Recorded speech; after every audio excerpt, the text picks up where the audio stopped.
Profanity Nation. Yeah, it's the new era of man for some old school fans with a new school brand. We got money on the mic with the plan in hand. And Stat Pat to his left, they go hand in hand. And to the right, we got Simpster, he putting it down. It's the Profanity Nation, we running the town, yeah. It's the Profanity Nation. Profanity Nation. Welcome to the show. Welcome to the Profanity Nation podcast, where we are the voice of the professional fan. We're here every Sunday night, 8:30 p.m. on the Infanity Studio streaming channel. You know where to find us. Hit that subscribe button right now so you don't miss any of the great shows on the Infanity Studio streaming channel. You know, we've had a great opportunity to conduct some really wonderful interviews, and some of the best ones that we've had were based on the show Winning Time. As you know, we're a big Lakers show here, so Winning Time is out there. They're working on season 2 right now, and we've had some great interviews with some of the stars and some of the people that took part in that show, and we're going to show you the best of tonight. We actually have 2 parts because it's been outstanding, but we're playing part 1 tonight, so you don't want to miss this. We're going to go ahead and play it now. Thank you for joining us. Thank you for being with us. Today, as we all know, unless you're living under a rock, if you're a Laker fan, there's a show out there, and it is called Winning Time. And this is about the Lakers dynasty, Showtime. When they were winning. When they were winning. So we're talking Jerry Buss, Jerry West, the drafting of Magic Johnson, Kareem Abdul-Jabbar, you name it. Yeah. It's all there. And when Jerry Buss is running the team. And if you better ask somebody, because we were on this a while ago, because we had the whole series is based on a book that was written by a former guest here on our show, Jeff Pearlman, and we will be getting him back on the show soon, and we'll let you know when that's going to happen. But Jeff Pearlman wrote the book, and then that's what spawned this series. Now, the series is good. We've watched it. We actually watched episode 2 today. It is getting a little heat. I happen to be, because of the business we're in, I happen to be on Facebook, and I happen to be on several broadcasting Facebook groups and so forth. And I'm not going to quote names right now, but we're working on some guests. And these were big news reporters, especially sports broadcasts. You're talking ABC, NBC, CBS, back in the day when all this was happening. And they all seem to be standing up and saying the same thing. Not that the series is bad or unentertaining, but that Jerry West is just completely being miscategorized and misrepresented as a mean a-hole and a discombobulated idiot, to be honest with you at this point. That just doesn't make sense. It just doesn't seem to jive with anybody that was around. Money, what are you hearing? You know, I look, I think definitely they are, if it's a 10 to say that he absolutely hated Magic, didn't want him nowhere on the team. He was literally plotting to, to this. They were gonna make him a power forward. Like they have him plotting to not even have him play his position, simply because he wanted Moncrief, who was great scorer, back in the day. He felt like he was basically, from what I understand, that like a Christian Laettner, a great college player, but it wasn't going to translate into the pros for Magic. I can't believe though that especially the second one we saw today, like episode 2. Episode 2. We need so anybody that haven't seen this show yet, this is going to be some spoilers. Yeah, right. that's true. I mean, we got to do spoiler alert. Fair. I mean, it came out on 6 o'clock on the East Coast. I mean, pretty much 6 o'clock. So that's East Coast time, 9 o'clock. So that's true. So turn if this you off were now. not, if you were still enjoying the sunlight, because the sun, daylight saving time started. Exactly. Then play the recording of our show, which comes out on all podcast networks and platforms on Tuesday. I'm about to spoil some shit. That's where you'll want to listen to it. But right now you're watching this, so let's get into it. Thank you very much. Right. Yeah. So yeah, good catch. Money Mike has spoiled things before. And I absolutely we are the official podcast of the Los Angeles Lakers fan club on Clubhouse, and there are rules that you cannot say the score when the games are live, because some people have a slight delay. And you know what? And that's a very good point, because the Los Angeles Lakers fan club, one thing that they always do is they tap in on Clubhouse and they watch the game live. Yep. So and we're going to get into that. We're going to get into that game, but I think they lost by like, what, 30, 40, 50 points, somewhere around there. Something like 30 points. I don't know. Chris Paul didn't play, but LeBron did, but we'll get more. We'll get more into that. We'll get more into that. Well, I'm just saying, like, literally, like on episode 2, he gave him carte blanche. Say, you tell me what you need, I'll get them for you. And it's almost like Jerry West was pissed off that he had the ability to get whatever he needed to win the championship. I don't think that he really was as upset that they were projecting him. You know what's funny about, like, so I think, so if anybody that's watched any kind of Judd Apatow productions in his movies, you know, they're like over the top. You know, they usually star Will Ferrell and, you know, a lot of, you know, stuff that happens. But when it comes to their depiction of these figures that we've grown to love over the years, they're going to play around with those figures. So they're going to take something that maybe been a little bit true and then exaggerate the hell out of it. And this is what they're doing with every, you know, a lot of people were saying mad because in the first episode, you know, Kareem told the kid to F off. And they were like, well, a lot of people were like, Kareem wouldn't do that. Kareem wouldn't say that to a kid. Think he would. And that's the thing about it, though, because people got selective memory as acting like Kareem Abdul-Jabbar ain't knocked out no photographer taking a picture without his permission. Right. Like, and at the same time, and everyone wants to go ahead and come to defense of Jerry West and ignoring all of 2 months ago how this fool tried to go scorched earth on the Lakers and talk about how he wouldn't want to be this and this and that like that. So if we're really going to go ahead and say that there's no truth to it, I don't buy that. It might not be at the level that it was shown on this show, but don't believe that he was not that guy. I really believe that there are some truth to that character. Now, of course, they're going to blow it up and make it an entertainment spectacle. But there's got to be some truth to that. And the guy wrote a book, and the book been signed off for him for a while now. So everyone know what was coming. So it can't be, and they're just mad because they're being looked and made fun of. That's what it is. They're being made fun of on TV. Yeah, they don't like the bad press. Nobody likes to look bad. Nobody definitely likes to have their dirty laundry aired out. Yeah, because Magic getting his too. Yeah, everybody. You know, I'd like to say the first thing that came to me, we're in production. We do our show, but we also do television production. So the first thing that came to me, as far as the decision in the production that they made and the way they produced it, was when they decide to break the fourth wall. And when they break the fourth wall, what that means is they're talking directly to the viewer. And when they do that, that's okay if it's the person themselves doing it.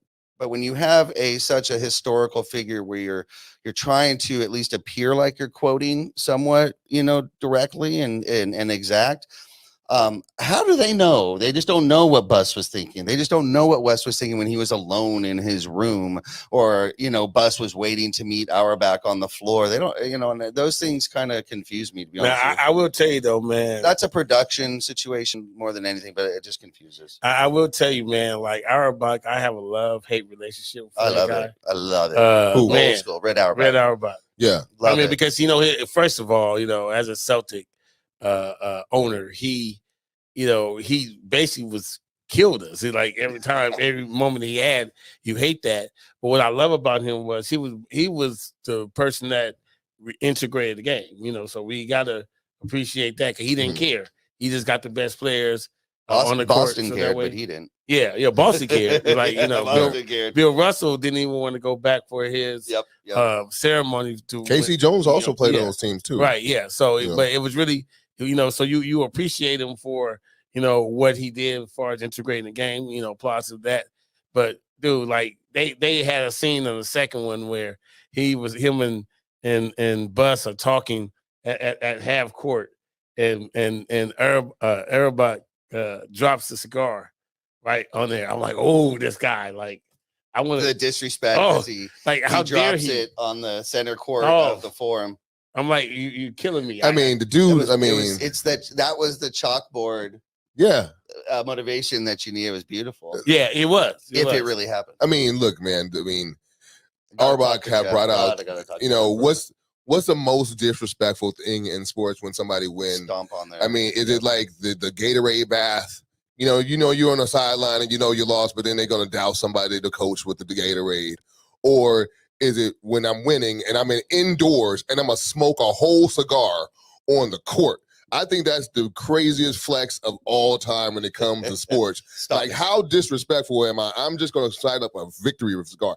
I think they call victory cigars because my man had created that. It probably been beforehand, but he had just brought it to everybody. Now, everybody doing victory cigars. You got Joe Burrow even keeping this tradition alive to flex on fools and smoke cigars when you're winning. Sure. And the fact that he did that, I love Auerbach for that. But I like the fact that he's a real nemesis. Like, he's a real bad guy. I also like Norm Nixon. I don't know. He accepts it. Norm Nixon is my character also, and I like him a lot. I think he's funny. Maybe he was not like that, you know what I'm saying? But you can see Norm being a little bit like that. Got to be salty. They're just playing around with him being salty. Of course, you're gonna be salty. It makes sense. It makes sense. You know what I'm saying? So it's like, look, dude, the show, I think, is going to ruffle some feathers, but that's just anybody. And I was going to do that to anybody. If Magic even said it before it even came out, he even said a tweet like, "I'm not going." Well, watch this. Well, because Magic, because he's doing his own production. Because Magic is cool. Hey, Magic, that decade was crazy. What's interesting about this whole Magic thing for me was the first episode. He was really, they really focused on the bond between Jerry Buss and Magic, right? Yeah. And the first scene is Jerry Buss inside the Playboy Mansion. Yeah. Right. So my first thought was, oh, okay. He was, and I knew the relationship that Jerry Buss had with Magic. So I was like, oh, okay. So Jerry Buss got Magic into that. You know what I mean? Dude, of course. No. This dude was like, yo, Cookie, you don't want none?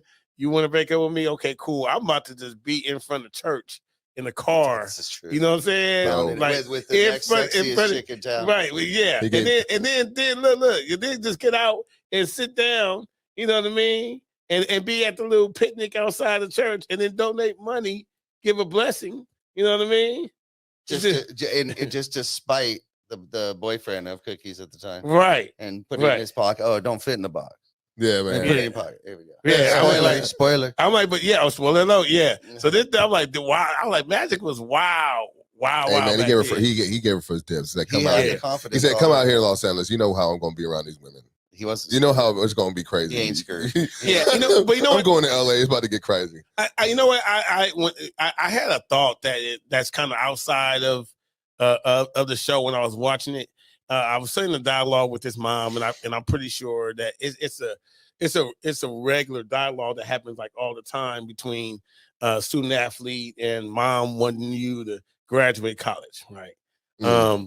And my feeling, and I want to know what you guys think about it. My feeling is, hey, the only reason if I could make more money, by graduating college, then, by all means graduate college. But if I don't need college to make money, then is it really that important to graduate college? Can I chime in? Okay. Can I chime in? There's one thing that will wait, and there's one thing that won't. Athleticism will not wait. College will. 90, I don't know what the number is, but it's a ridiculous amount of people that go to college and don't even, do the occupation that they went to school for. Mm-hmm. If your heart's there and you can get paid, you go get paid, and college will be there. That's as far as I feel. Oh yeah, I mean, and you definitely have to take the opportunity, especially when it comes to why are you going to college to make money? But when it comes to a mom's wish, the way I will see it, the way they understand the money, and they really do understand that. However, if they're in a family that's never had not one college graduate, and you are the person that's going to be the first one that was even close to being the one to be the first one to elevate their family in some prestige, then that's what the family wants to be. They want to elevate themselves and have a college graduate. And of course, You know, I'd rather be the first millionaire. Of course you do. Of course you do. But we're talking about the reasons why. I mean, you the actually parents buy your mom a house. Well, the mom knows that's going to happen. The mom knows that's going to degree. happen. But we're actually talking about like what her wish and what would be her rationale behind that. Of course, she knows she's going to make money because that's why he's playing basketball. But she also still wants him to get the education. Look, I get it. I mean, I know Shaq went back. You know, I took think his it's great, classes and I think stuff it's like that, necessary. I agree. It's Yeah. necessary, but I mean, look, hey, Megan Thee not if Stallion you can still make got the money. got. I mean, it's not for everyone her either. So I mean, graduate you can't push it on everybody. You know what I'm saying? It's not college, not for everybody. I would be clear to mine. I'd say, you got it, go. Yeah, Mhm. I mean, I'll hold your books for you. They'll be here when you get back. Nothing. Yeah. Nothing given. but go. I mean, but go get your money, man. Get paid. Because then, I mean, then when they go to school, they actually go to school for what they want. They're, you know, because if they've made some financial sound, you know, if they have money and financially okay, now they're going to school because they actually want to learn business so they can turn that into more. They want to do this. Just forcing them to go if they have that's a tough tough road. It really is. So there's no right or wrong there. There's just a difference of opinion. Yeah. But if I had that option, I would have gone. Oh, I'm going to play pro ball. Yeah, I'm going to go play every time. Right, you know, right. You know what I'm saying? If anybody in, So what? Ask let's ask Clubhouse. But what do you think about the show? Like, you know, let's say maybe just some points in the show that we missed. You know, there's a whole bunch of good parts on there. I actually thought that the one-on-one with Magic and Norm Nixon in the first episode was really a highlight of that first episode. Yeah, but actually, that's Clubhouse. Yeah, hey, Clubhouse. Hey, you guys got any opinion? If you have a chance to be a first round draft pick, do you say college will be the first round draft pick? Link your mic. Link your mics if you got anything to say. All right, go ahead, Crispy. Man, without a doubt, and I think I speak for 95% of people. You know, I'm taking that first round draft pick. You know, college is great and everything, but like you said, Mike, it's not good for everybody, or it's not what everybody want to do. I went to college for a year, and I decided, this is not for me. A lot of the youth that I be around, I try to push like trade school on them. I feel like trades is more beneficial to your adult life and stuff like that, especially when it comes to like getting like jobs that's gonna pay well. That's just my personal opinion. I agree. And I feel like actually the world, while college is important, definitely, in order to get certain professional positions, you have to have and should. To be a doctor, you should go get to school and get college. But this is turning more into an abilities economic push, meaning that it's what can you do as opposed to what you've learned. What are your practical abilities? Can I get you into my office or remotely these days and plug and play and get you up and running? But I'd be doing that anyway. So back to the show and winning. Winning time. That's one thing for sure. What we're talking about, to summarize, is that Magic Johnson's mother in the show clearly would have preferred Irvin Johnson at the time that he had continued in school as opposed to leaving for the Lakers despite the great payday. Do we think that it was even though it was that she wanted him to go to maybe back to college, but it was the draw of Los Angeles? Knowing that Los Angeles is out there because they were between Chicago and Los Angeles, both of them big cities, especially coming from where they're from. Yeah, they're big time cities. So this big city life is going to maybe, and say he's like he said, his mom was a 7-day Adventist, very religious woman, thinking about all of the different vices that can be out there, tempting him from doing all that. Which, according to the show, that didn't matter because he had everybody in Lansing already. Oh yeah, he was maybe the mom didn't know that part, right? He had that smile. Yeah. I mean, come on, man, you can't use that magic name in the house, man. Oh yeah, that's what I'm saying. Like it's her. I mean, listen, God bless her. I understand, man. And moms are always amazing, but I just get your money, man. Yeah, get your money, man.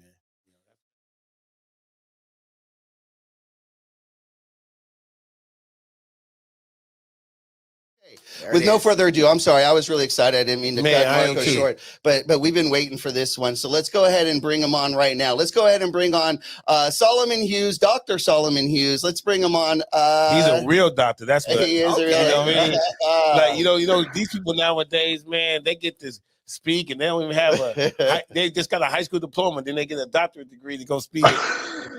You know what I'm saying? You were in the work. You went to you got a BA, you got an MA, and then you got the doctorate, right?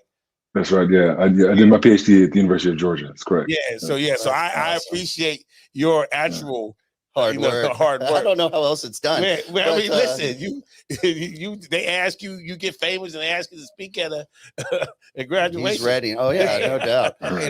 So again, no further ado, but let's go ahead and introduce properly.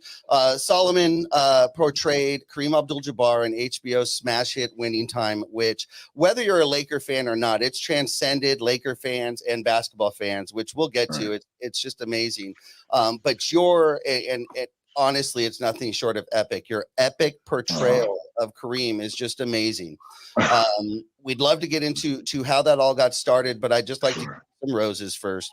We're old enough to remember the end of the Kareem Abdul-Jabbar, playing days before he retired, and then after that. You introduced Kareem now to a whole new generation to respect and admire, and you did such a wonderful job. Tell us, I know there was a lot that went into this and you had some time, but tell us how this all came about for you, please. Sure. Yeah. Well, first of all, thank you so much for that introduction. I'm excited to have a conversation with you guys, and obviously love hearing any positive feedback to what we worked on this last year. But yeah, so, I tell people that growing up in Southern California, I think I was like a lot of people, and definitely wondered about what it would be like to be in the entertainment space, to be an actor or an artist.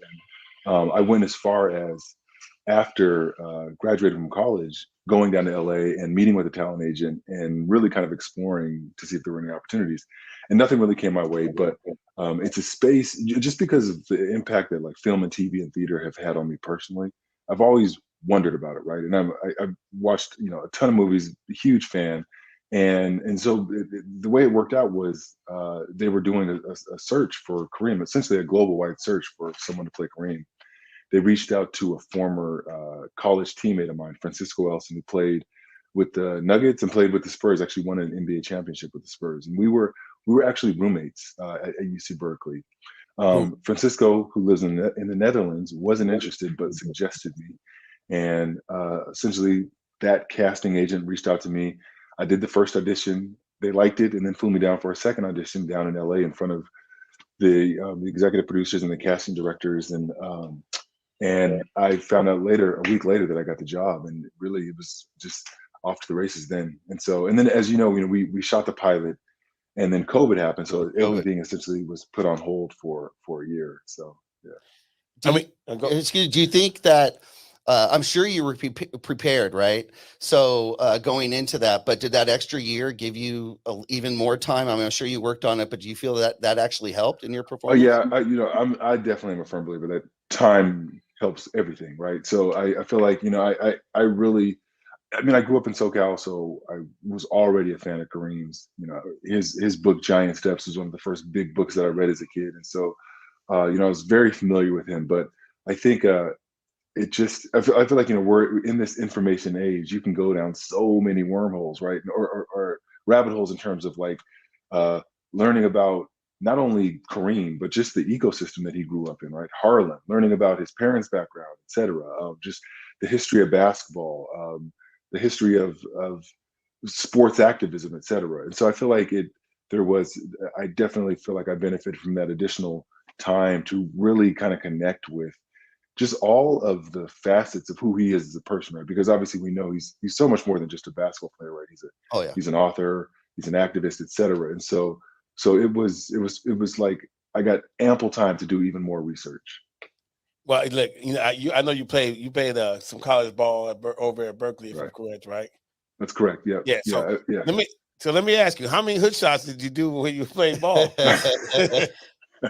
Well, so in addition to having more time to kind of just research the character, I was shooting hook shots every single day. And so when I played in college, and I played a few years after college, I shot a jump hook, which is you jump off 2 feet essentially. Right. It does not look as elegant as a sky hook at all.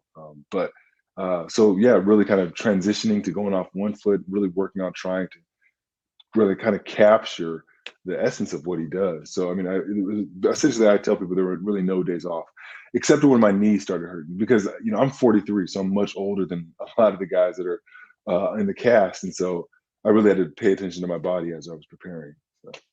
Yeah. So for the record, you had 0 hood shots. You played 4 years, all 4 years of college. You did 0 hood shots. Yeah, You that was did a full right. And you year. end up playing Kareem. Then you did a 4 year of just hood shots, right? Right, No exactly, jump shots. exactly. Right, That's exactly. amazing. Because the thing about it for me is like I've actually have met Kareem a couple times, Yeah. and he's a really, how do you say it? Magic is way more friendlier. Let's Sure, you know what I mean? Like I can sit around and Well, again, if you watched Winning Time and you saw Solomon's performance, and you know exactly right. And let me compliment you again, because you really pulled out that like, yeah, that's the Kareem I met. When I'm watching him, I've interacted, and I had one interaction where he ignored me like 100%, and then another interaction where he was in a better mood. You know what I mean? Yeah, So right, I've had two sides, and Sure, literally, sure. I'm telling you, man, the work that you did on there, you hit him to the T. So that was amazing. Man, thank you. Appreciate that. Hey, Solomon, myself, Fredo Cervantes here. I just wanted to kind of, first of all, let you know you did an amazing, incredible job in the whole HBO series here on Winning Time. I'm pretty sure that's how everyone felt. But knowing yourself and knowing how you kind of came into this role, like you said, a friend kind of told you about the role, kind of, the agency a hold of you. Did you really want to step into that situation and, portraying someone like Kareem Abdul-Jabbar? Did you have that pressure on, or were you just like, no, I'm going to take this? Oh, no, I mean, I feel like it was one of the, so when I saw that it was an Adam McKay project, I'm an enormous Adam McKay fan. And I tell people, if someone had offered me a job to serve coffee on a set of an Adam McKay project, I'm like, sign me up. Yes. So like, I mean, there was no doubt about it, but it was one of those things where I was very excited, but also for sure pressure. I mean, you're talking about someone who's still living, right? And still is very vocal, right? Has a voice, has a platform. And so, and then, when you think about that franchise, right? And the Magics, the Jerry Busses, et cetera. I mean, the whole franchise, what they did for sports, right? I mean, I feel like the 80s it's a decade that really doesn't get enough attention, I think. And so I feel like, obviously it's dramatized, right? So we're not trying to get everything particularly specific to like what actually happened, but it's but I think it's like a time machine back to a time in America that really, where a lot of really pivotal things happened that impact the way we look at sports now, the way maybe we think about politics, the way we think about the world, et cetera. I mean, when I think of some of my first memories watching the Lakers, I tell people as a really, really young kid, the way the Forum Court looked, it looked like a golden dance floor. And you see this show that people are just going crazy over. And so, I feel like that was like really my first interaction with sport.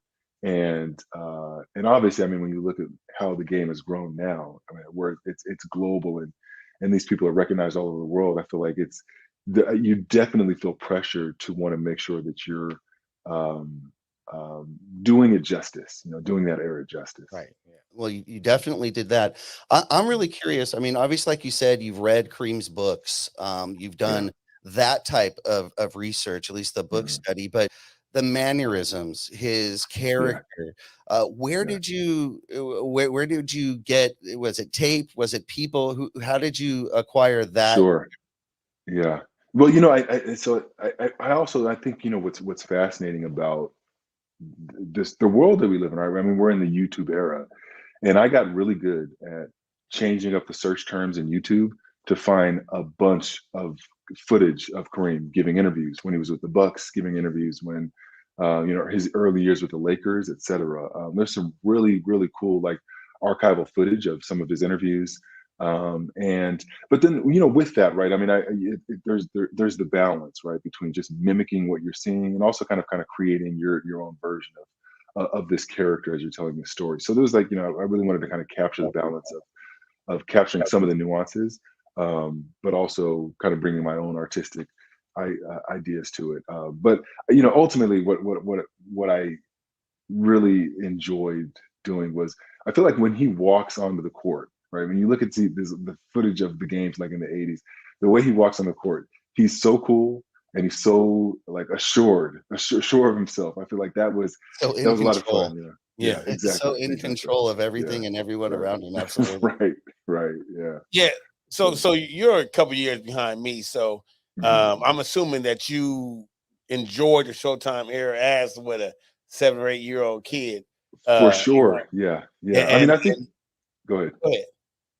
No, I Go was ahead. gonna say, yeah, yeah. I mean, I feel like I think like it was. I think I really remember the first series with the Celtics. That was when I really it kind of clicked that Yeah. like the Lakers kind of became my organization, my team. Right.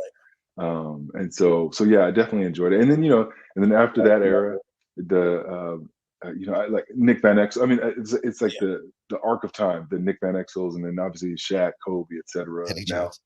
LeBron, Eddie Jones. That's right, Eddie Eddie Jones. Jones. We all Absolutely. loved Eddie Jones. Those were Yeah. the lean Yeah, years, but we loved our Eddie Jones yeah. and Excel. Absolutely. Exactly. Right. Yeah. We're trying to Yeah. hold on to something, man. Yeah, exactly. Yeah. Exactly. How special is it that growing up in SoCal, a Laker fan got to Man. play Kareem? I mean, Right. Yeah. It's I feel like I've overused the word surreal, but really I can't think of anything else to say. There's no other way to articulate it. It's just wild, man. It's just yeah, the organization that I grew up admiring, the players that I grew up admiring, and then for it to come as part of like one of Adam McKay's projects, somebody a producer I just have so much admiration for.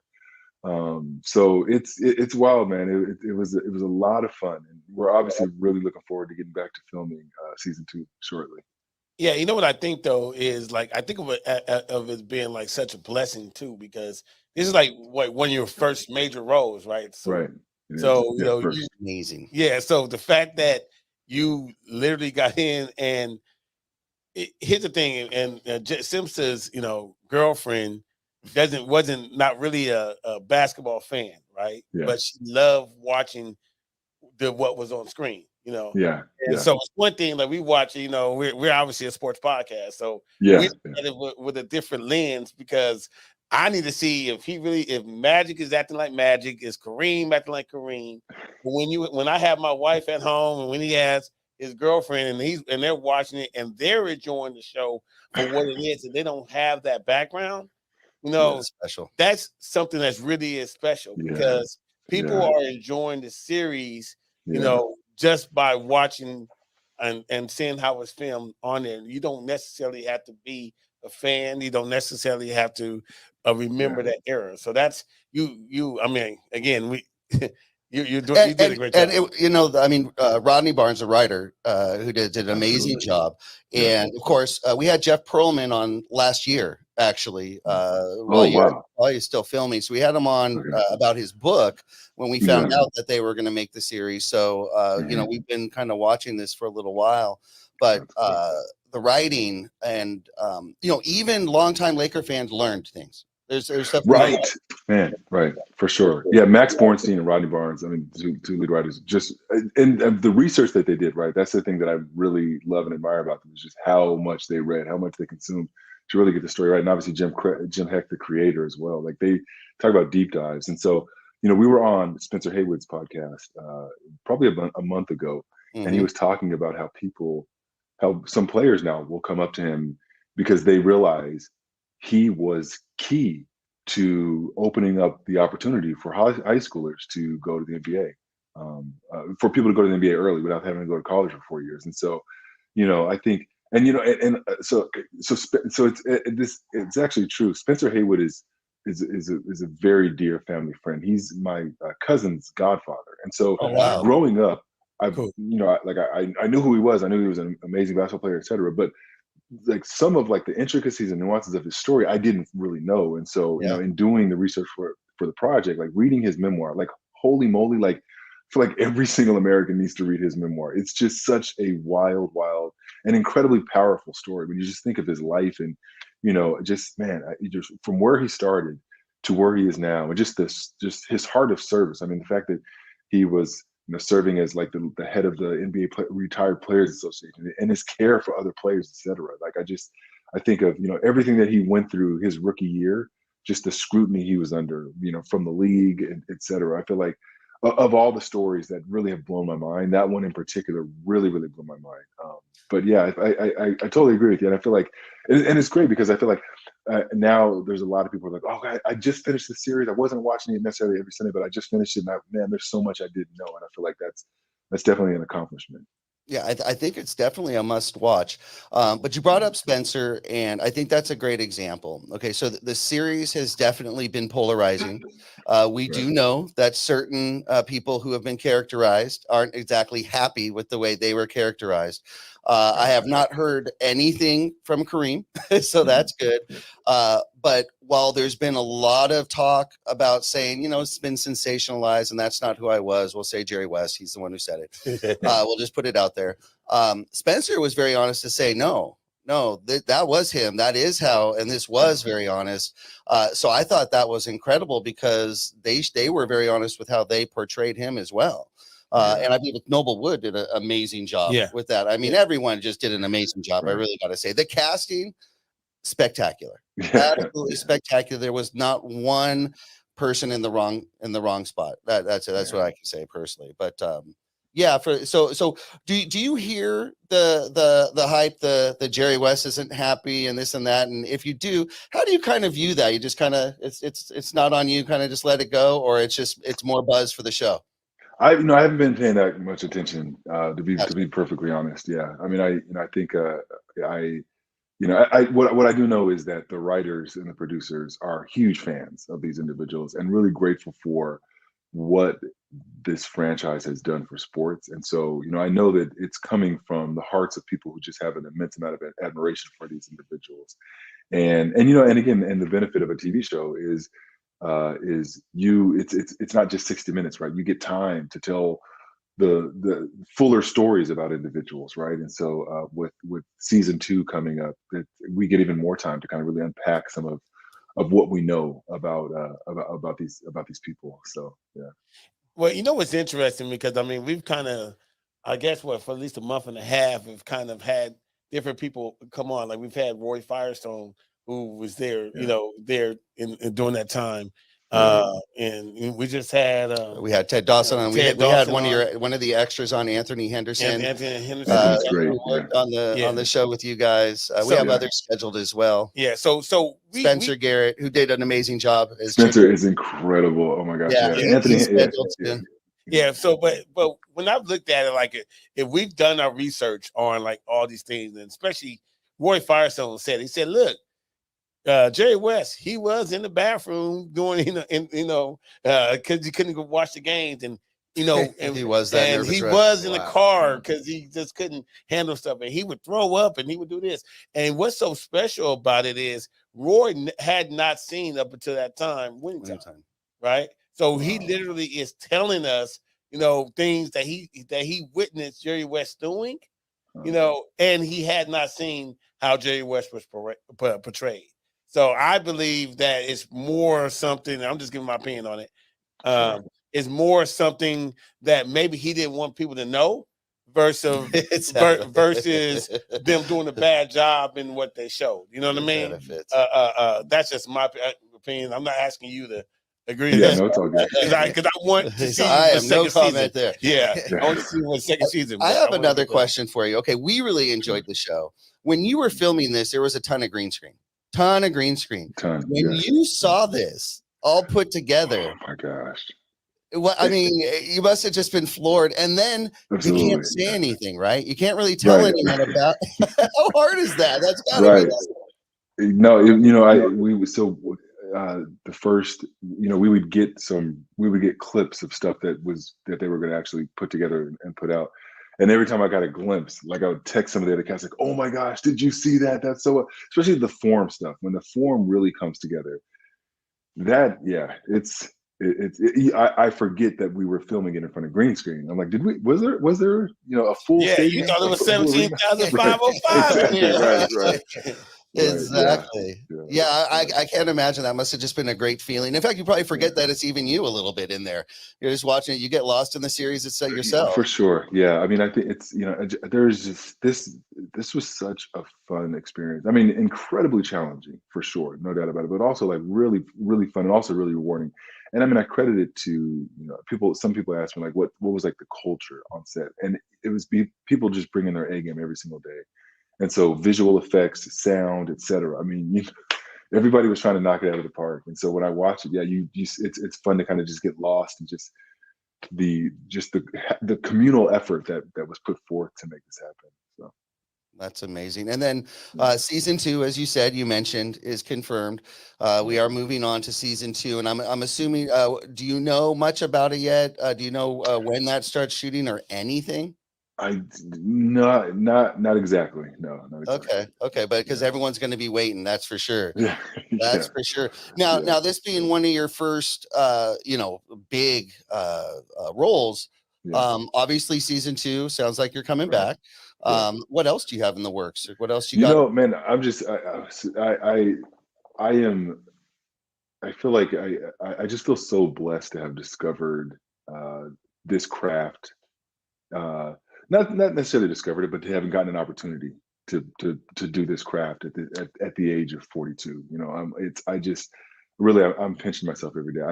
I love acting. I feel like I now understand why it's often used in therapy, right? Like improv and acting or theater are often used in therapy to help people, with whatever they have going on in their mind and their heart. I mean, it's a beautiful space. I mean, I think of right after I got the part, I went out to watch Wendell Pierce, who's a wonderful actor. He's been on HBO series The Wire.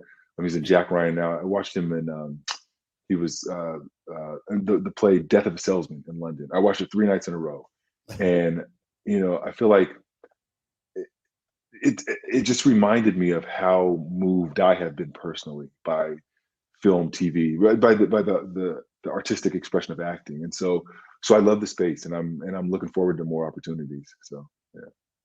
So this is like when you're probably we go over again when your first real gigs that you have. So look, I know me. If they got me to go and say, "Hey, Mike, we're gonna have you start acting," the hardest thing for me would be to remember the lines. Like, how do you, So they give you the script, the book. Luckily, Kareem is a man of few words. Yeah, Luckily, but no, much. Hey, but look, I'm just more like real with mine, man. If I would have saw like what 200 pages of books, you're like, oh, no. and I got to memorize that. How long did it take to memorize all those lines, man? Man, it's like anything else. Like just reps. You got to do over and over and over and over. Yeah, just like really. I mean, I feel like and some of the tactics, like so Wood Harris, who played Spencer Haywood, I feel like not only does he do an incredible job on the show, but I also feel like he was really generous. He was one of a number of the older actors, more seasoned actors who were really kind of talked about their prep, and he talked about. There's the method where you just kind of do it rote, where you just say it without any emotion, and then you kind of add a musical element to it. And so I really experimented with a lot of different things. But I will say, I always wanted to know. Like I think I was most petrified of like one day not knowing my lines, and so that's something like I really and granted we get time too, right? I feel like we get a few days, so we have plenty of time to really prep. And really get them locked in. And then also, I think, the beautiful thing about it is like the story kind of guides you along, right? And so the writing you guys mentioned, it's just so good. And so I feel like it's easy, and it's easy to get just lost in that moment. And when you're lost in that moment, or what some people say, riding the wave of the scene, then you're not worried about forgetting your lines, right? Your lines are just coming out of you. I was actually talking to somebody about this the other day. It's like, when you've done it enough, you get comfortable enough, you're no longer devoting any of your like cognitive energy to the anxiousness, the anxiety about messing up. It's just about being in the moment. And so, yeah. So again, I guess in summary, just reps. You stop thinking. Yeah. I mean, you stop thinking and you just start acting. Yeah, because I remember a couple of years ago, I was at a Starbucks and this guy, he would just just talking. I'm like, is this dude crazy? He's just talking to himself, like, but he's doing emotionals. He's going up and he's going down, and I'm like, man, like, what? Then we realized he was like, oh, I'm sorry, I'm practicing my lines. Like, oh, that's right. all right, That's I right. didn't know if I, ask him if he needs help or run. You know, what I mean? Yeah. And so I over and over again. Yeah, so because in the COVID era, we're wearing masks everywhere we go, right? And so because I had my mask on, I'm like reciting my lines as I'm running, doing grocery runs, etc. I'm like all day long just talking to myself, but no one can see it because I got the mask on. That's perfect. That's perfect. Our co-host here for this week, he has a show that he does Monday Night Fredos that goes live every Monday night. On that show, he asks each one of his guests 10 questions. He'd like to go ahead and ask you those questions really quick, and then we're going to go ahead and let you go. So we'll summarize and we'll sum up with this. Fredo Cervantes, go ahead, please. Mr. Sullivan, so real quick, this is a Kobe Bryant quiz I love to do every single time. It's 8 questions in 24 seconds. I know usually gets rid of before 24 seconds, but hopefully you get a chance to do this, right? 8 simple questions. Let's go ahead and get it started. Either or, right? Pizza or burgers? Oh, man. Wow. I'm going to say pizza. Pizza. There it is. Instagram or Twitter? I'm going to say Twitter. All right. Well, Christmas or Thanksgiving? Christmas. All right. So I know you're from Los Angeles, so pick either or. Clippers or Lakers? Very easy, get this right. Lakers. Hey, no pressure. All right. So, we're going to go ahead and move to Halloween night. Jason or Michael Myers? Man, I'm embarrassed. I don't think I've watched either of those, but I know what Jason looks like because Jason has the mask, right? Yes. Well, okay, Jason. He's got the hockey mask, right? My hockey mask. That's it. Right. Okay. There you go. All right. So tequila or vodka? Tequila. All right. Michael Jordan or LeBron James? Tough one. Take your time here. So, man, I'm saying LeBron James, but there's lots of reasons for that. So I'm just gonna say LeBron James. I'm gonna leave it at that. All right. Last one here. Okay. I'm gonna go ahead and put 2 characters out from your Winning Time TV show here.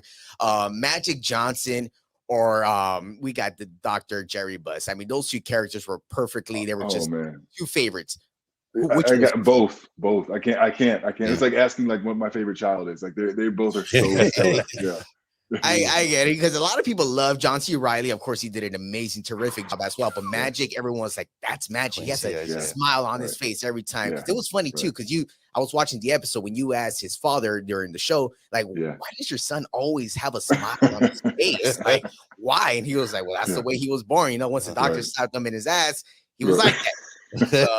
So I get it, man. Thank you, Solomon, for your time, man. For sure. Yeah, awesome, Solomon. Well, thank you so much for joining our show. We really appreciate it. Definitely, look, we're outside LA, so definitely when you're back home in the Southern California area, we'd love to have you in studio. That's for sure. Cool. Everybody out there, be sure to follow Solomon at Solomon Young Hughes on Instagram. Is that the same Twitter as well? Or do you have a different Twitter? I'm not on Twitter. Oh, do you? Okay. So I was trying to find them. Exactly. There you go. Okay, perfect. So thank you so much, Solomon. Again, we so appreciate it. We cannot wait to see you in season 2. Trust me, we will be watching. All right. Thank you, guys. Thank you so much for watching. And let me just say congratulations again. You did an amazing job. Again, we just can't wait to see you because we're perfect for the part. Thank you, guys. Thank you, Solomon. Appreciate it so much. Man.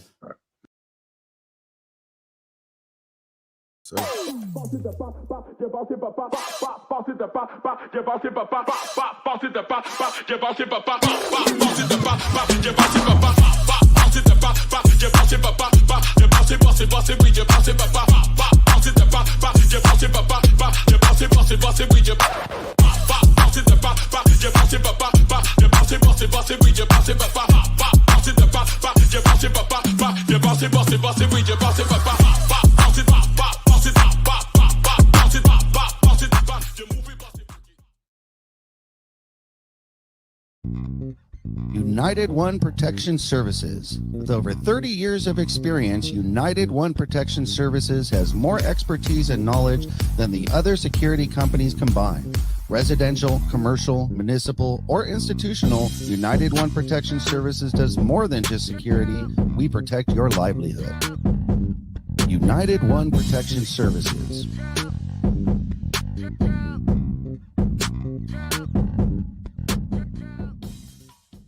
Hi, I'm Renee Starms of the Starms Agency.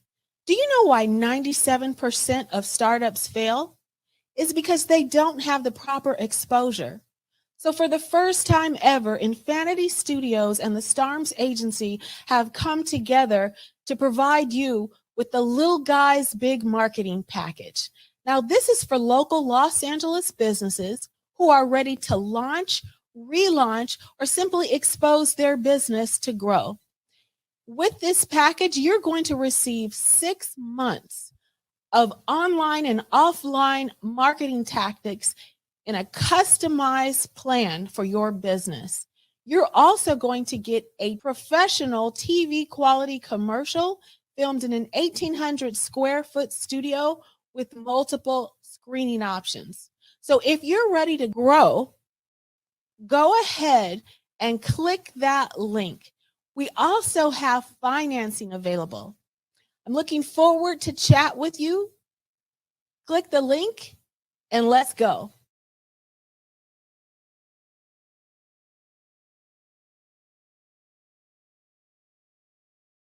Let's go ahead and bring him on right now. Can we go ahead and get Ted? See here? Let's go ahead and get him on. Hey, there he is. Hey, Ted. Hi, guys. How you doing? Good, Ted. How you doing? Glad Good. this day. Hey, the most important thing first, though. Okay? Yes. Let's go. Have you called your mother on Mother's Day? Yes, absolutely. Absolutely. Yeah. Okay. So I have to do that first, man. I'm gonna tell you, man. Mother's Day is you have to make your rounds all the time. Absolutely. So I did that already. Absolutely. Thank you so much for reminding us. Of course, it is a special Mother's Day episode, so that is awesome. Ted, please, if you can give our viewers a brief rundown of your history in the broadcasting business and Okay. so kind of where you were as it relates to HBO's Winning Time, that would be great. Well, the interesting thing is I came to Los Angeles with Kareem. We came at the same time. When Los Angeles, when the Lakers made the trade with Milwaukee for Kareem, was the same year I got there. And the interesting thing was Chick Hearn had me on as a guest on the very first game, and he asked me, "Is having Kareem on the team going to make a difference? Will the Lakers win the championship now with Kareem?" And I said, "No, because they still don't have any forwards." And Chick looked at me like, "How dare you say that? Kareem can't win without forwards." It turned out he couldn't, even though he had good guards. He had no forwards. He had no rebounding help. And so the Lakers couldn't win that year. And it wasn't until they got Magic and some of the rest of the guys that really put the team together. And of course, Jerry Buss didn't own the team then. So that was a huge difference. And when Jerry Buss bought the team, that made a huge difference also. But the way they portray it on HBO is just total BS. Jerry Buss was not that kind of guy. He was a very intelligent guy. He was a chemistry professor. He made his money selling chemical engineering type things. And then in real estate, that's how he made his money. He wasn't the big buffoon that was just interested in going to bed with young girls that HBO makes him out to be. And certainly the players weren't just the non-dimensional characters that HBO makes them out to be. Okay, well, yeah. So, I mean, look, I love Jerry Buss, everything he did. I love that he was definitely a visionary. But, I mean, for a regular fan that would kind of be a part-time Laker, history, we saw Jerry, we knew he hang around Hef, and we knew that he always had when he was playing poker, he always had beautiful women around him. So are you saying that it's on a scale of 1 to 10, it probably was a 2, but in this Winning Time, they have it at a 10? Oh, it's just way overblown. I mean, yes, he was with some young girls, but basically it was because they wanted to be around him. But he had very mature, beautiful women around him, and he also was a man's man. He liked to be around men. He liked to be around guys. Uh-huh. So, and HBO is, I mean, it's just so Hollywood. It's just awful. The way they portray Kareem is criminal. If I was Kareem, I'd sue him. It sounds like most of the players, of course, Magic has already come out and been outspoken that he's not watching it, and essentially it's not a correct portrayal, even though he hasn't seen it. But I guess how can it be, depending on, of course, who they spoke to at the time, which is why we have you on here. One of the people that you brought up in particular was Chick Hearn. And they just kind of got into Chick Hearn and showing Chick with Pat Riley and interacting at the time. And again, it shows Chick is a very animated, somewhat aggressive, broadcaster. True. Okay, that one is true. Chick was the kind of guy that would tell the director how to direct the game. Okay. See, a lot of people don't know that Chick did the play-by-play for both radio and television. So while he was doing the radio play-by-play, he was telling the TV cameras what to shoot, which I thought was kind of unprofessional, quite frankly. But I was a big fan of Chick's play-by-play ability, but I was not a fan of the man. Okay, that's a fair assessment. Yeah, so look, I love Chick Hearn. I mean, matter of fact, it was ironic enough. I went on my birthday. He died, I think, right around August 2nd or so. But I remember that Staples Center on my birthday, they had the memorial where you was able to walk through Staples and, sit and pass by where, he used to do all his broadcast games and everything like that. Right. And to me, my impression of him was always just a fun, loving guy. You know what I mean? Like, he came in, seemed like he would be really nice. You loved all of his sayings, the slam dunk, refrigerator, you looked into all that stuff. I watched the majority I watched him was with, Stu and their interaction. So I just always knew him to be like a really, really fun guy. But I did know he did used to coach. He did used to be a GM. He did navigate himself in other roles, which I thought was interesting. Yes. He became a play-by-play announcer.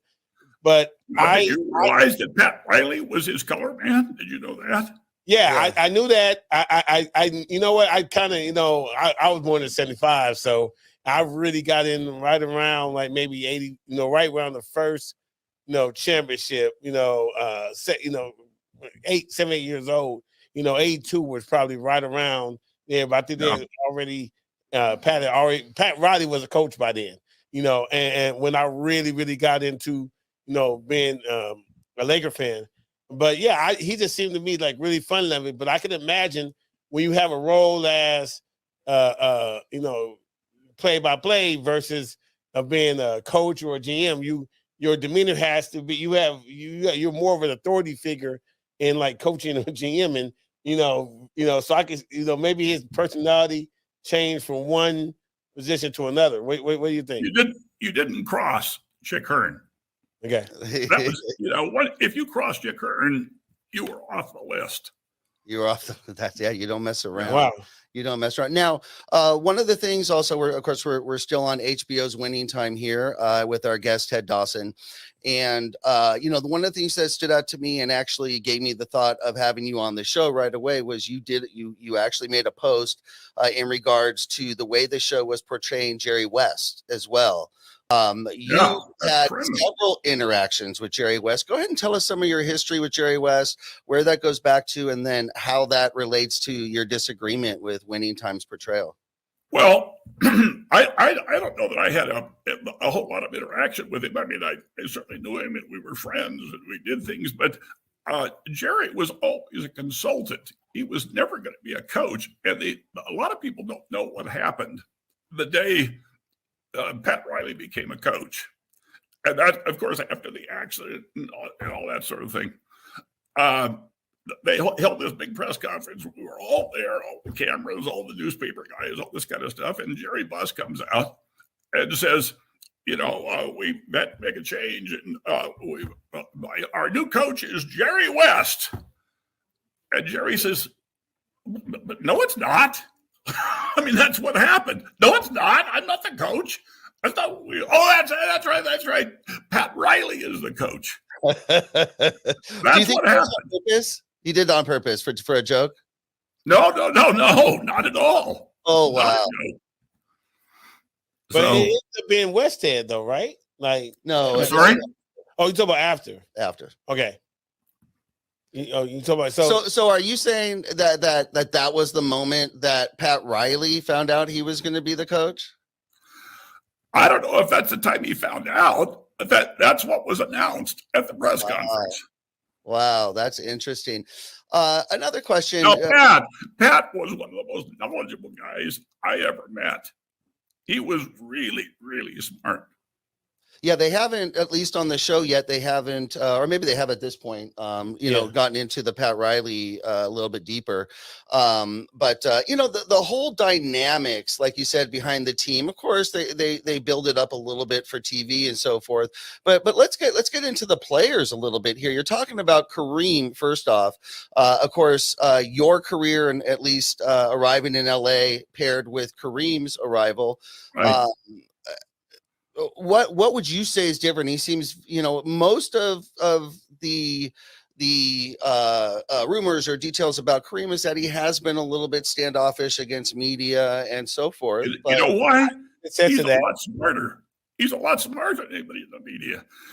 Kareem Abdul-Jabbar is, if not the smartest athlete I've ever met, right up there, one or two.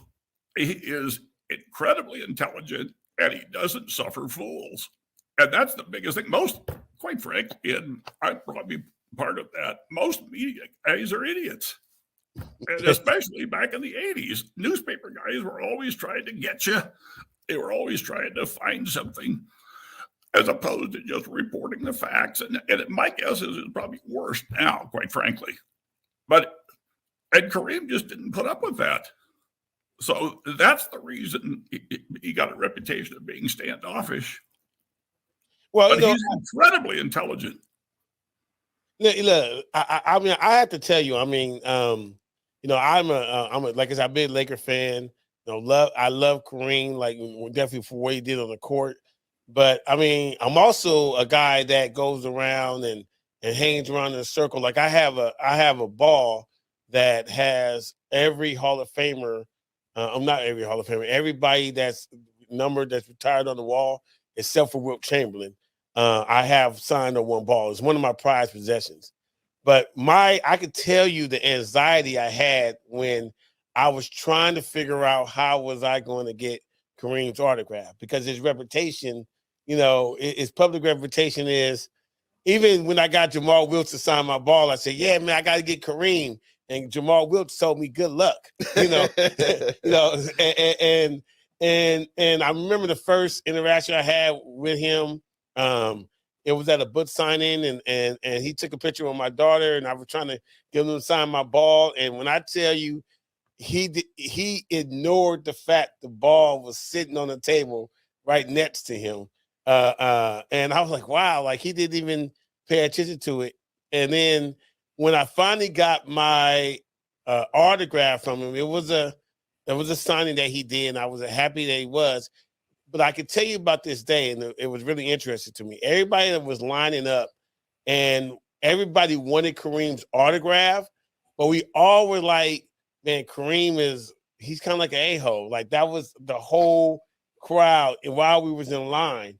But I could tell you the interesting thing about it was that day I got his autograph, I had that picture that he had took, and I said, hey man, remember when you took a picture of my daughter? He said, yeah, why you didn't let me take me with her? And I was like, and we all laughed and we went away. And everybody after they met him that day and he signed the memorabilia, everybody was like, oh man, Kareem was really cool today. Oh, yeah. So he's a cool guy. Yeah, but and if you talk intelligently with him, he speaks like 4 languages. Okay. Then, he's a biblical scholar. He's a scholar on the Quran. He's just incredible. He's a blessing to social media as well. He really is. He's a blessing to social media because he'll put out very poignant posts here and there on subject matters that need a voice, and he's always seems to be there for that. So he's a very powerful voice, and when he speaks, Hey, you mentioned Jamal Wilkes. You know what made him unique in the NBA? What's that? You don't know? Well, I want to hear you. I know we called him Silk. He was smooth, but I want to hear why you said it. That didn't make him unique. There were a lot of people who were smooth. Jamal Wilkes was the only virgin in the NBA. Oh, okay. True story. And that preceded him. Everyone knew that at the time. Right. Yeah. Oh wow, my goodness. The good old days. That's really interesting. Yeah. Especially very Christian, very strong Christian, very mother on top of him the whole time, making sure he lived the proper life, make sure he took care of his money and all the things he was supposed to do. So you're telling me you couldn't catch him at the Forum Club then? Well, no, he wouldn't be at the Forum Club. That's another thing. The Forum Club wasn't the Playboy Club that they make it out to be. Oh, it wasn't. Okay. I would love to hear that, because man, like, when we're out, things come out, they get embellished, and the stories they grow. Yeah. The fish gets larger each year. Yes, absolutely. Yeah, but for what I understood, man, the Forum Club, just growing up, naturally, obviously, a lot of those years I was not 18 or close to 21. So, but you were here like, man, the women, the party, and Michael Jackson coming in there, and all the celebrities and all these, people. Well, yeah, there were celebrities, but they weren't. I mean, they weren't taking their clothes off and that kind of stuff, and lap dancing and that kind of stuff that HBO is showing. Oh, okay. Yeah, it is quite graphic on HBO show. That's for sure. Yeah, it's ridiculous. Let me ask you this. At the time that Jerry Buss took over the team and all the changes were taking place, you were watching it from supposedly a neutral side as a sports broadcaster. You're local, you're Los Angeles, but of course you're supposed to stay somewhat neutral. Were you aware, was it quite obvious at the time how groundbreaking all of this was going to be and how iconic it was? It was obvious from the start and right there. I was in the crowd the night the NBA changed, and I'll tell you what it was. It was the first game of Magic's career, an exhibition game in San Diego, and very close all the way. End of the game, Magic feeds Kareem, and Kareem hits a hook shot. Magic comes running up and jumps into Kareem's arms. Nobody had ever seen that. Players didn't act like that. They were professionals, didn't act like that.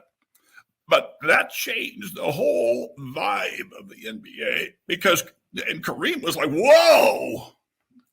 But they took that and turned it into Showtime. They turned that emotion and made it Showtime. So let me ask you about that. So I mean, even before this HBO Winning Time came out, I heard that Magic didn't like that. Like, what are you doing? It's only game one. So we saw it. Kareem didn't like it. Yeah, Kareem didn't like it. So I heard that before we watched it on Winning Time. You know what I mean? So how accurate was the story that he was like, look, man, you're Rook. It's only one game. What was Kareem receptive to Magic? Because I mean, yes, because Magic showed him how that was going to make him win. That was going to help him win. And Kareem is all about winning. Let's regress just a bit. One thing that I definitely learned now, Paul Westhead, we had heard the name. We were young at the time that was happening. 72 baby here, 75 right here. So a little bit young, but our parents were watching, our dads were watching. We knew something was going on. But really, it would appear that the first architect of Showtime is definitely, if I'm right, Jack McKinney, who we really, even as well experienced and established Laker fans, didn't know as much about.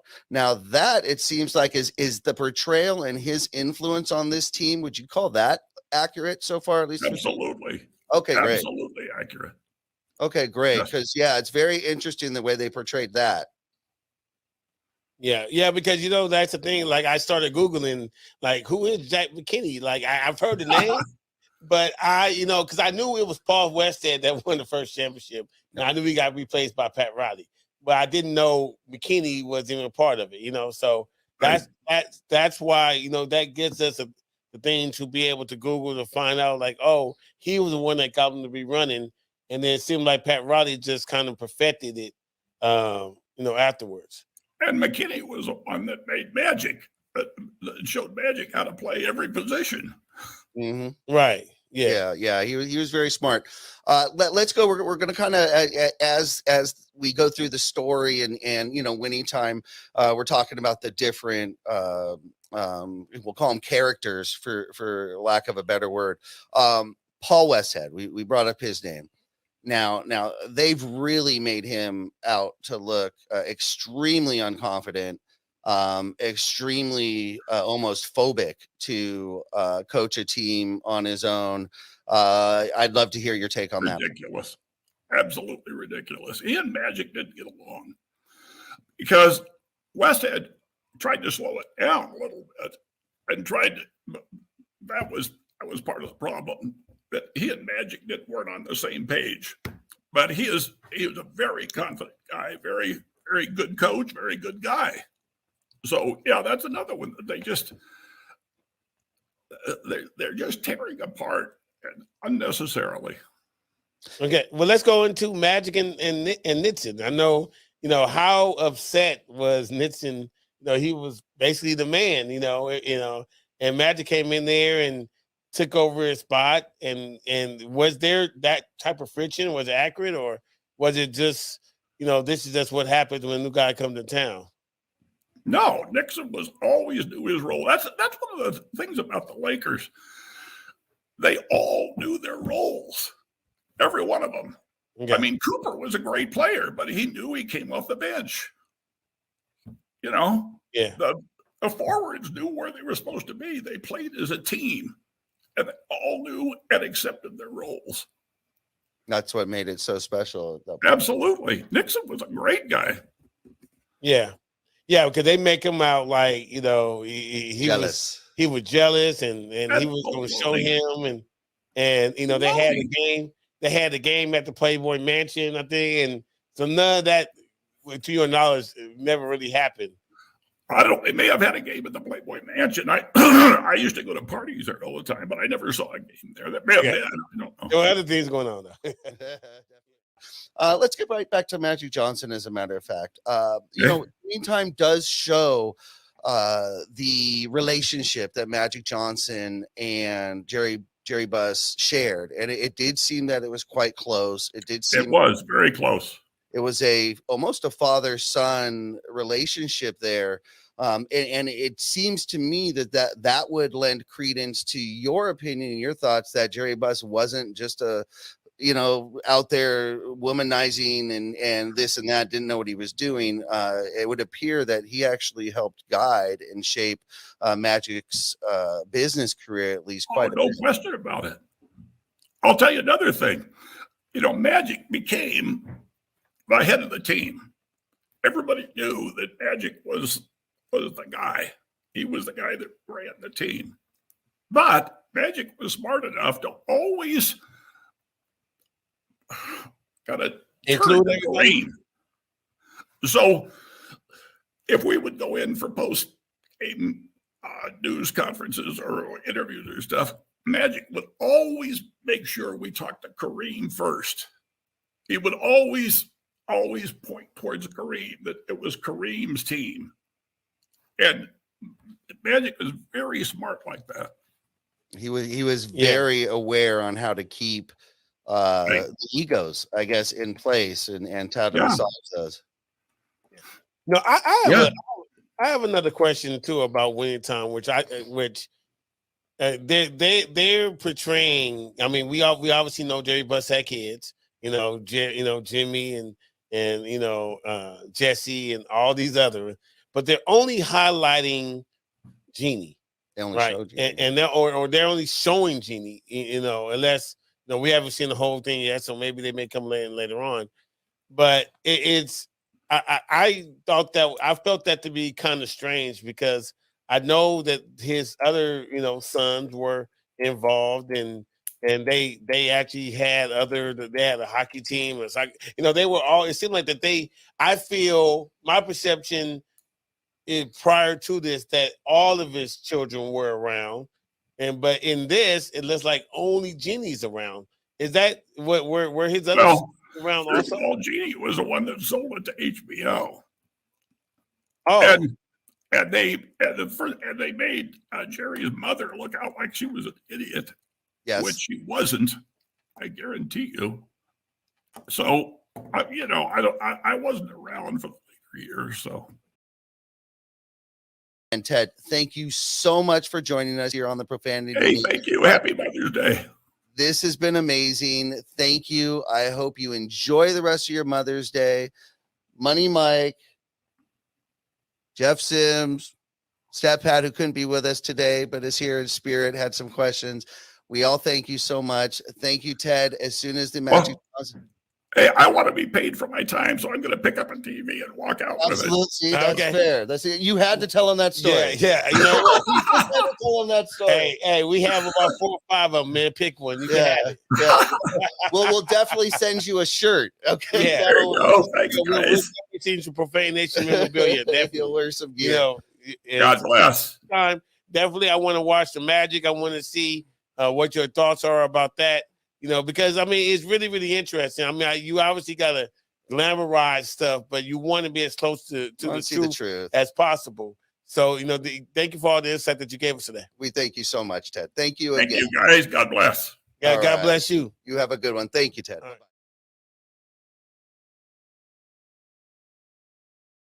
Hey, you guys, that was great. Thank you for joining us watching part 1 of the best of the Winning Time interviews. That was Solomon Hughes, who played Kareem Abdul-Jabbar in the series, and he's back for season 2. You don't want to miss that when it comes out. And the great CBS broadcaster Ted Dawson, who was there, who lived it and can tell the truth as to what's going on and what was real.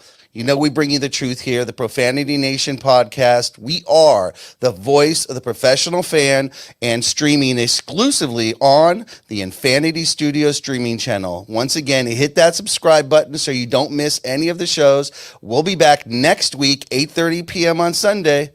Gotcha.